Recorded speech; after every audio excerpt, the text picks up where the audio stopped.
ভারতীয় জনতা পার্টি 21 থেকে 26 রাজ্যব্যাপী গণতন্ত্র হত্যা দিবস পালন করতে বলেছে। আমি শুভেন্দু অধিকারী, আমার প্রথম পরিচয় আমি ভারতীয়, দ্বিতীয় পরিচয় আমি হিন্দু।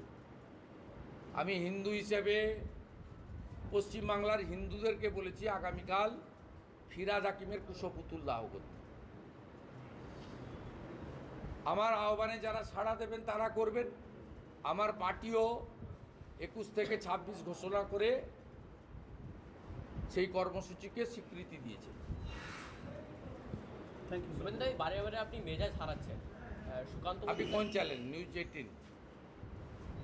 নিউজ 18 তো? পিসি আপনি ভাইপোর ছবি দেখান। না না,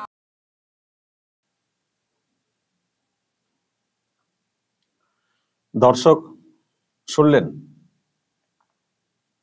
তো এইরকম প্রশ্ন করলে তো এমনিতেই তো মেজাজটা হারিয়ে যাবে।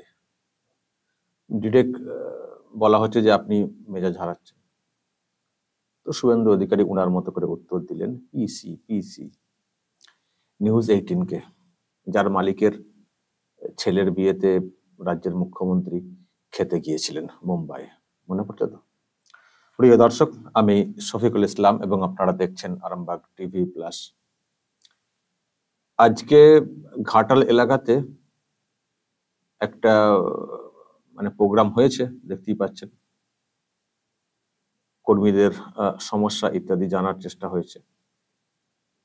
আর এই বর্ষাকাল এসছে, দেব বলেছিলেন যে আমাকে ভোট দিন, আর এখানে বন্যা হবে না, ঘাটাল মাস্টার প্ল্যান দিদি করে দেবেন।